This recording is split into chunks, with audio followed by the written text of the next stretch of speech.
The land has been in my family for 200 years. 100 acres of old-growth forest surrounding a deep, cold lake the color of polished steel. My great-grandfather built the cabin I now live in with his own hands. It's not just property. It's a living history, a sanctuary. My name is Elias Vance. I came back here after 20 years in the service, seeking the one thing the world couldn't offer me: silence. Then Victoria Sterling and the Sterling Shores Luxury Villas HOA arrived.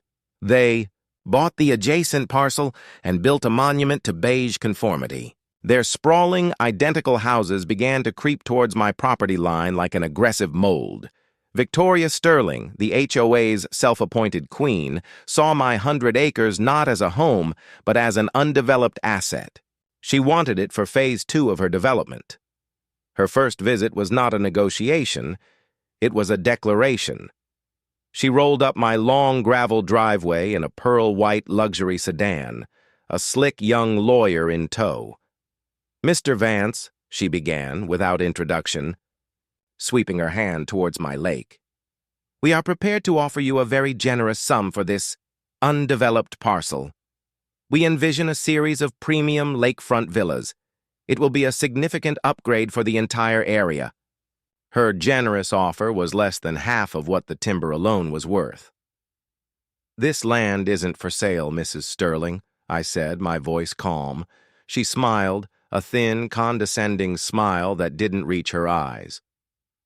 "Everything is for sale. Mr. Vance, you just haven't heard the right price yet. Think it over. We'll be in touch." She didn't understand. I wasn't holding out for more money. I was simply saying no. And for a woman like Victoria, no was not an answer. It was an obstacle to be crushed. The harassment started a week later. It was death by 1,000 paper cuts.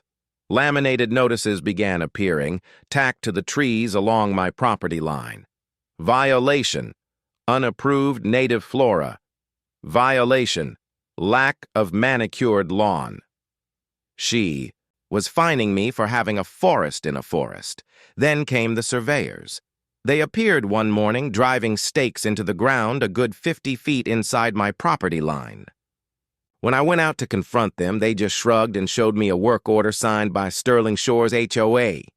"Just doing our job, man," one of them said. I didn't argue. I just pulled out every stake and piled them neatly at the edge of my driveway. The next day, they were back. It became a silent, daily ritual. Victoria escalated. She filed a formal complaint with the county, claiming my land was an unmanaged fire hazard. A fire marshal came, walked the property with me, and left, shaking his head at the waste of his time. She filed another complaint, alleging my septic system was leaking into her precious man-made retention pond.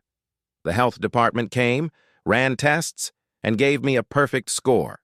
Each move she made was calculated to wear me down, to make my peaceful existence so unbearable that I would be forced to sell.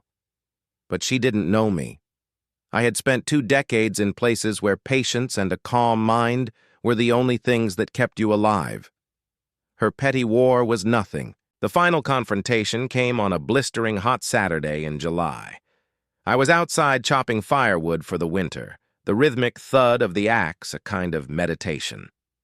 I wasn't wearing a shirt, the sun beating down on my back. I heard the crunch of gravel and looked up to see Victoria's white sedan pulling up, her nervous-looking husband in the passenger seat. She stormed out of the car, a thick manila folder in her hands. She was done with games. "Vance!" she shouted, marching towards me. "We are done with this. This is our final offer." She threw the folder onto a nearby woodpile. "You will sign the papers, or my lawyers will bury you. We will claim eminent domain. We will sue you for environmental negligence.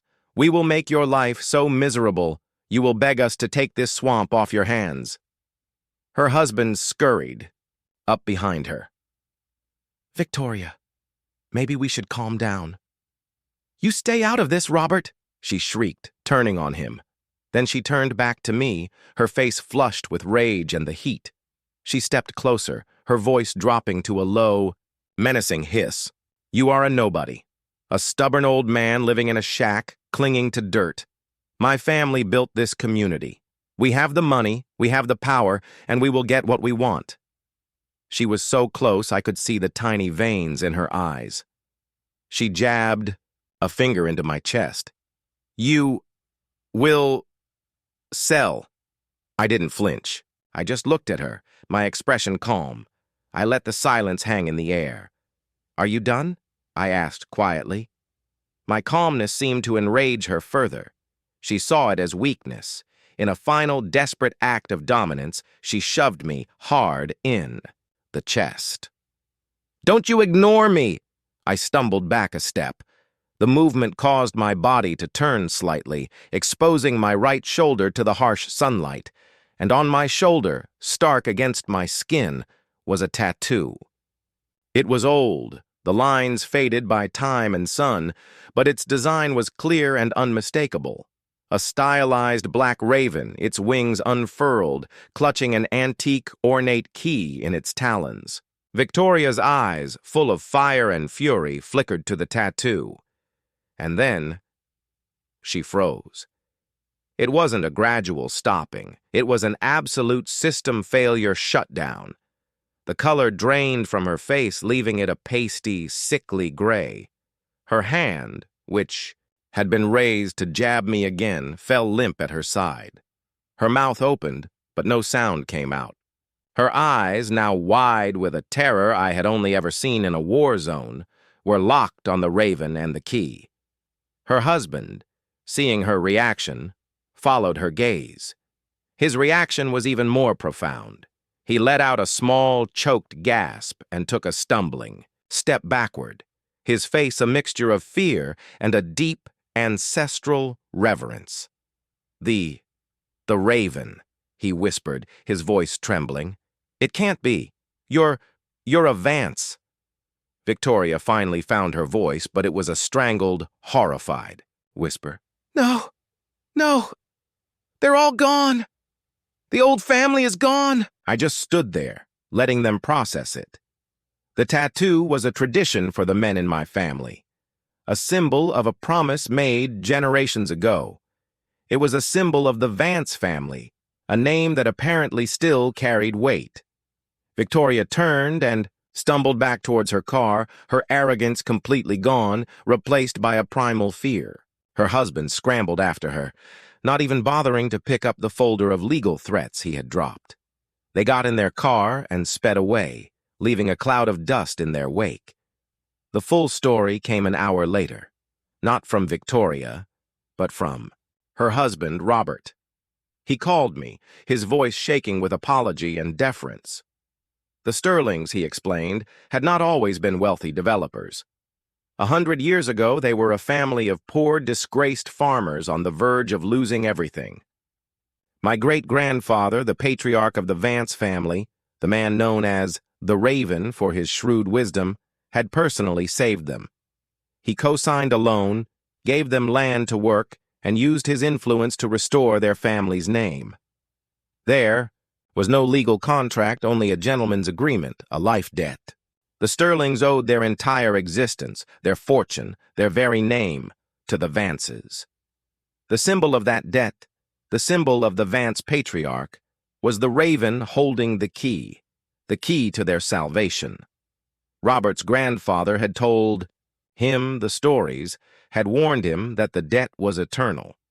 He never imagined he would ever meet a true Vance, let alone that his own wife would be trying to destroy one. The next morning, a professional crew was at my property line, respectfully, removing every surveyor stake. The day after that, the giant, ostentatious Sterling Shores luxury villas sign at the entrance to their development was taken down. 2 weeks later, a new sign went up on Victoria and Robert Sterling's sprawling beige mansion. It was a simple wooden for sale sign. I never saw them again. The HOA, without its queen, quietly dissolved.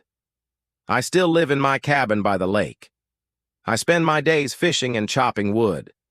I'm a quiet man living on my family's land. But sometimes when the sun hits my shoulder just right, I see the shadow of a raven's wing. It's a quiet reminder that some debts are never forgotten, and some authority doesn't need to be shouted.